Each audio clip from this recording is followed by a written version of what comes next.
of Britain. We are going to study that why the unification of Britain is different from Germany and Italy. Okay? The first line when you will read in the chapter, so this is there that the process of unification of Britain was a long drawn one and it was not the same as in Germany and in Italy. Clear? So what is the case of Britain? Unification तो हुई है, unification हम समझते हैं सारे. Yes. What is unification? ठीक है, हम जो है कंट्रीज प्लेसेस को प्रोविंसेस को यूनाइट करके क्या बना रहे हैं? Nation states. यहाँ पर जो यूनिफिकेशन हो रही हैं वो किस चीज के लिए हो रही है? Nation states. ठीक है, हमने बिगनिंग में पढ़ी थी ना, नेशन स्टेट की डेफिनेशन पढ़ी थी ना आपने, व्हाट आर नेशंस. क्लियर? तो इसमें ना तो कोई there were no upheavals and revolutions. Next line जो आप पैराग्राफ में देखोगे आपकी आती है, there were no upheavals and revolutions. हमने फ्रेंच रेवोल्यूशन के बारे में पढ़ा, रशियन रेवोल्यूशन के बारे में पढ़ा, ठीक है, इंडस्ट्रियल रेवोल्यूशन के बारे में पढ़ा था ना. ये सारी रेवोल्यूशंस पढ़ी हैं आपने. ठीक है, आपको क्या लगता है what is revolution? Who can tell? You are reading since 9th standard, you are reading about revolutions, but we say that the process of unification in Britain did not have any upheavals or revolution. Clear? So what do you understand by the word revolution? Not like this. Raise your hand and tell me, what do you understand by the word revolution? Yes. Education is not revolution always. Now if we say that in farmers agitation is going on, we are not saying farmers revolution is going on. No, what I mean to say is that when we speak a word, when we say a word, we must know that what is the difference. When we are using the word revolution with French also, and we are using the word revolution with industrial also, that industrial revolution was there, French revolution was there. ठीक है, तो हमने दोनों में revolution word use किया, तो इसका difference क्या है? क्या ये दोनों चीजें सेम थी? इंडस्ट्रियल रेवोल्यूशन और फ्रेंच रेवोल्यूशन सेम थी? नहीं थी. What was industrial revolution? You have done industrial revolution, a complete change in the manufacturing. जब इंडस्ट्री की बात करते हैं हम तो किस चीज की बात करते हैं? Secondary sector. ज्योग्राफी में पढ़ा है ना, सेकेंडरी सेक्टर. सेकेंडरी सेक्टर क्या है? Manufacturing sector. ये भी पढ़ा है ना, that it is known as manufacturing sector. So manufacturing sector means that some kind of production is going on. जब प्रोडक्शन हो रही थी, तो जब इंडस्ट्रियल रेवोल्यूशन आई तो उस टाइम पे क्या हुआ? Change from manual to machine. जो इंडस्ट्रियल रेवोल्यूशन है that is from manual to machine. French revolution क्या थी? From monarchy to parliamentary form of government. Clear? हमने पढ़ा है जब इटालियन यूनिफिकेशन, उसमें क्या हुआ? Over the 7 years 3 wars had to be fought. जब हम वॉर कह देते हैं तो it means some people might have been killed in the war. कोई भी वॉर ऐसा नहीं होता है कि जिसमें कहीं तरफ से कोई ब्लडशेड ना हो. But the revolution did not take place in Britain, but it was unified. Clear? Britain was not a nation. England, ये जो हम इसका वर्ड यूज करते हैं, England. Clear? Later on, by an act of union in 1707, clear? First Scotland and then Ireland. आपने इसका थोड़ा सा रेफरेंस पॉल साइंस में भी पढ़ा है. आपका एक एग्जाम्पल था पॉल साइंस के चैप्टर में. I told you to read it that how there was a clash of the Protestants and the Catholics communities. जब आप कहते थे ना हमने किया moral reasons, prudential reasons, किए थे ना हमने, तब आपके उसमें चैप्टर में नेक्स्ट चैप्टर में एक एग्जाम्पल था कि आयरलैंड में how the Protestants and the Catholics, what was the reason of conflict, right? Similarly, Christianity we have two sects. जैसे मुस्लिम्स में सुन्नी मुस्लिम्स होते हैं, ठीक है? इसी तरह क्रिश्चियंस में कैथोलिक्स एंड प्रोटेस्टेंट्स की डिवीजन है. Alright, it is they all are Christians. जैसे हम कहें कि हिंदूज में there are so many other categories also. Clear? जैसे बुद्धिज्म में, जैनिज्म में आपने पढ़ा है ना पहले, within the same religion only. ठीक है? तो जो ब्रिटेन की यूनिफिकेशन है बाद में क्या बन गया, ये UK, United kingdom of Britain. ये जो यूके था ये बाद में यूनाइटेड किंगडम, जैसे USA, United states of America. Clear? हमने किया है ना holding together federation, coming together and holding together federation आपने किया है, right? Similarly in this unification, Scotland and then Ireland, clear, they were combined. First act of union. So act of union in the parliament, clear, in 1707 and later on similarly again. तो ये जो unification हुई ये काफी सालों तक चली. It started, it was a long drawn process, इसीलिए हम कहते हैं कि प्रोसेस ये लंबा चला ये process, but without any bloodshed और रेवोल्यूशन. क्लियर? आपको याद है आपने हिस्ट्री में 7th स्टैंडर्ड में मिडेवियल हिस्ट्री पढ़ी थी, तो अकबर, यस, अकबर के बारे में पढ़ा था, मुगल डायनेस्टी के बारे में पढ़ा था, ठीक है ना?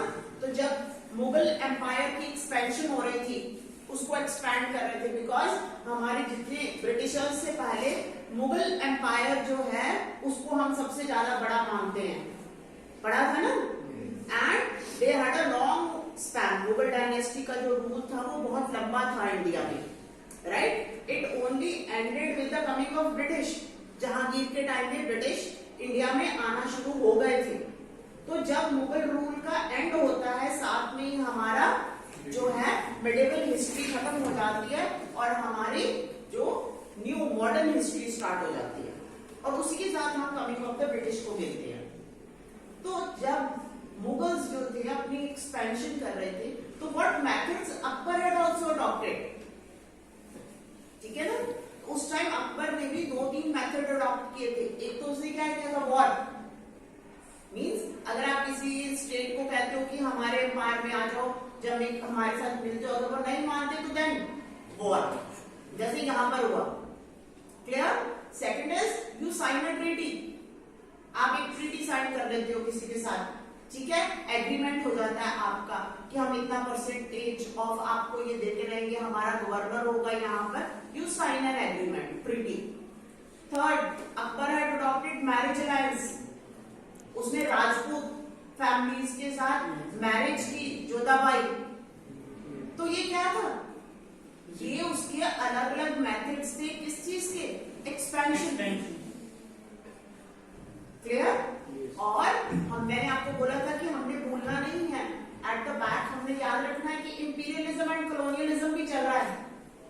And we know that Britain was a superior power. Industrial revolution first of all came in England. Clear? What is imperialism? Imperialism क्या है? इंपीरियलिज्म, कॉलोनियलिज्म पढ़ा नहीं आपने? क्या है? It is subjugation of weaker power by a stronger power. Why Britishers were able to control over India? India became a colony of Britain. इसलिए बन गई because the Britishers were stronger. They could manipulate India. First of all, they came as traders, economically, then socially, and then politically finally. Politically finally हुआ, then only they started ruling over India. जब भी हम किसी governance की बात करते हैं, ruling की बात करते हैं, तो इट मीन्स पॉलिटिकल कंट्रोल। तीन चीजें हैं ना, मैंने आपको हमेशा बताई हैं, सोशल, पॉलिटिकल, इकोनॉमिक। जब हम इकोनॉमिक की बात करें, it means they came as trader. First of all we know that spices, muslin cloth was very popular from India. किया है ना आप लोगों ने ये 9th स्टैंडर्ड में, clear? So they came as trader, then socially उन्होंने कंट्रोल किया और उसके बाद पॉलिटिकली इंडिया को कंट्रोल कर लिया। तो वो क्या था? Colonialism. Imperialism and colonialism is same because India became a colony of the Britain. यही हमने प्रोसेस अफ्रीका में पढ़ा। जब आपने पढ़ा था ना 9th स्टैंडर्ड में, पढ़ा नहीं पेस्टोरलिज्म? पेस्टोरलिज्म का चैप्टर पढ़ा था ना? पेस्टोरलिज्म के चैप्टर में पहले आपने इंडिया के पेस्टोरलिस्ट का पढ़ा था, उसके बाद अफ्रीकन का पढ़ा था ना? तो अफ्रीकन में हमने क्या पढ़ा था? Division of Africa. Division of Africa पढ़ी थी? तो उसमें क्या थी? That was, it was divided by the colonist powers. ठीक है, फॉरेस्ट लॉज और वो सारे पढ़े थे ना, वेस्टलैंड लॉज। तो वो क्या थे? That the power which has come, वो उसको कैसे कंट्रोल कर रहे। फिर आपने अपार्थाइड पढ़ा, नेल्सन मंडेला का पॉल साइंस में अपार्थाइड पढ़ा था ना? वो क्या था? सब्जुगेशन। उनकी अपनी नेटिव कंट्री में ही आके अफ्रीकन के ऊपर रूल किया। किसने रूल किया? ब्रिटिशर्स ने, यूरोपियंस, व्हाइट पीपल, ठीक है, रूल किया, उसको अपनी कॉलोनी बना लिया। ऑलराइट, सो ये सारे प्रोसेस इकट्ठे चल रहे हैं। वो प्रोसेस भी स्टार्ट हो गया, साथ में ये यूनिफिकेशन का प्रोसेस भी स्टार्ट हो गया। क्यों? क्योंकि जब हम ये जो मुगल रूल का एंड मानते हैं, तब ब्रिटिशर्स ऑलरेडी इंडिया में आ चुके थे। ठीक है, तो it is towards the end of the 19th century and then beginning of the 20th century. तो ऑलरेडी हमारा फर्स्ट रिवोल्ट 1857 में हो भी गया था। That was 19th century. हम यहाँ पर पढ़ रहे हैं ना डेट्स, 1848 पढ़ रहे हैं या दूसरी पढ़ रहे हैं। वो उसमें यूनिफिकेशन में किया ना हमने 1830 to 61, 33 to 61 इटली यूनिफिकेशन किया ना। उसी टाइम पे इंडिया में भी रिवोल्ट हो रहा है 1857 में। अगर यूरोप में वो चल रहा है तो एट द पैरेलल इंडिया में भी चल रहा है। सो ये चीजें अलग नहीं हो रही हैं। इट मींस इंपीरियलिज्म भी पैरेलल चल रहा है। मैंने आपको बोला था इसीलिए कि जो चीजें हम इवेंट्स, इंसिडेंट्स कर रहे हैं, उसके साथ आपने इंपीरियलिज्म को भूलना नहीं है। हमारा रिवोल्ट 1857 का क्यों हुआ? Because we were already being subjugated by the British. British were already there. British ने क्या पॉलिसी अपनाई थी कंट्रोल करने की? Divide and rule. तो वैसे पॉलिसी थी उनकी। They were also had wars. French थे, डच थे, पोर्चुगीज थे, इंडिया में आए ना सारे। Many wars were fought. पढ़े हैं ना आपने? उसके अलावा ब्रिटिशर्स ने कौन सा मेथड अडॉप्ट किया अपने उसको एम्पायर को एक्सपेंशन का? Doctrine of lapse. याद है ना? उन्होंने कई राज्य ऐसे थे जिसको मिला लिया लड़ाई के साथ, और कईयों के लिए उन्होंने कुछ ऐसे कानून बना दिए, ऐसे लॉज बना दिए कि जहां जो किंग की डेथ होती है उसका अपना बच्चा नहीं है, अपना they don't have a legal heir to the throne. तो डॉक्ट्राइन ऑफ लैप्स, झांसी की हमने जो स्टोरी पढ़ते हैं वो यही पढ़ते हैं, डॉक्ट्राइन ऑफ लैप्स ही पढ़ते हैं वो। तो ये भी एक मेथड है ना एक्सपेंशन का। समझ आया?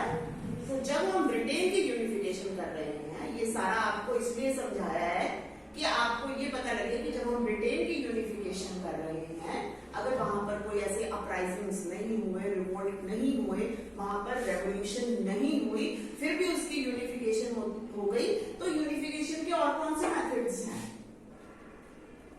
Clear? So that's why I have given you all this so that you understand. तो फर्स्ट 2 लाइन्स मैंने आपको ऑलरेडी बता दी हैं कि there were no sudden upheavals और रेवोल्यूशन। आपने पढ़ा है ना French storming of the Bastille, कि कैसे लोगों ने खिलाफ हो गए protest, everybody came to streets. पहले भी हमने पढ़ा कि पेरिस में people came on the streets.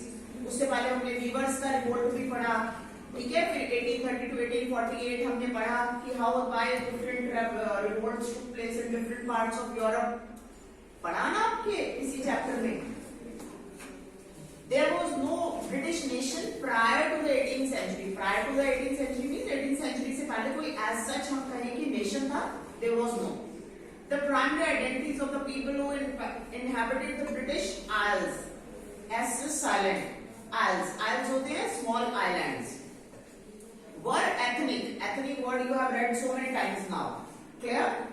So who were those people? Those were English, Welsh, Scot and Irish. So what all these ethnic groups had their own traditions and culture. But as the English nation steadily grew in wealth, importance and power. ठीक है, अब मैंने बता दिया आपको कि industrial revolution सबसे पहले वहां पर आ गई। तो अब जो ब्रिटिश नेशन था England, it was growing in power, stronger हो रहा था वो। It was able to extend its influence over the other nations of the island. तो जैसे जैसे वो और स्ट्रॉन्ग होता गया, उसने अपना इन्फ्लुएंस था जो वो दूसरे आसपास के छोटे आइलैंड्स नेशंस थे उन पे उसने एक्सटेंड करना शुरू कर दिया। The English Parliament which had seized power क्यों कह रहे हैं कि हथियाना, ये नहीं कि उसको मिला था। Seized power, जब हमने वर्ड ही seized यूज कर दिया, वो itself explains that it was taken over, हथियाया था उन्होंने power. From monarchy in 1688, at the end of the protracted conflict, was the instrument through which a nation state with England at its center came to be forged. ये word हम बार बार use कर रहे हैं, मैंने आपको कितनी बार बताया। क्यों? क्योंकि हम ये चीजें बना रहे हैं, हम नेशंस बना रहे हैं। They are not coming as naturally to us. The Act of Union, underline this, the Act of Union 1707 between England and Scotland resulted in the formation of United Kingdoms of Great Britain. Right? Yes. जब हमने act ही कह दिया तो इसका मतलब है कि कुछ ऐसा प्रपोजल आया, पार्लियामेंट में आया, वहां से पास हुआ, लॉ बन गया, लॉ का एक्ट बन गया। Clear? The British Parliament was henceforth dominated by its English members. अब हमने रशिया और पोलैंड का भी एग्जाम्पल पढ़ा था ना कि कैसे रशिया ने डोमिनेट किया, उनको पॉलिश लैंग्वेज नहीं बोलने देते थे, उनको ड्रेस नहीं पहनने देते थे। इससे पहले आपने नाजिज्म में भी पढ़ा था कि कैसे जर्मन्स ने क्या किया, ज्यूज को, ठीक है ना, उनको अपनी लैंग्वेज नहीं बोलनी थी, ज्यूज को निकाल दिया जर्मनी से। ठीक है, वहां पर सिर्फ pure German, pure Aryan races जो है वो होनी चाहिए।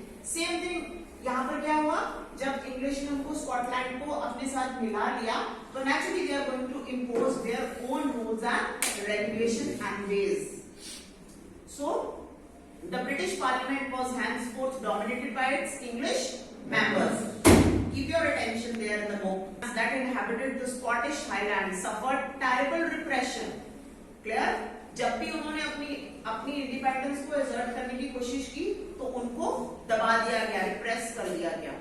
The Scottish Highlanders were forbidden to speak their Gaelic language or wear their national dress. तो हमें पता है कि then the super जो हमने पढ़ा था ना उसमें श्रीलंका में भी मेजॉरिटेरियनिज्म कि कैसे सिन्हाला सुपरमेसी, तमिल्स भी थे वहां पर, ठीक है, और भी कम्युनिटी के लोग थे, पर किसने डोमिनेट कर लिया? सिन्हाला ने डोमिनेट कर लिया। ठीक है, मेजॉरिटेरियनिज्म हो गया वहां पर। तो इसी तरह अब कौन डोमिनेट कर रहा है? English. Ireland suffered a similar fate, जो स्कॉटलैंड में हुआ वही आयरलैंड में हुआ। सिमिलर फेट का मतलब है कि सेम व्हाट हैपेंड।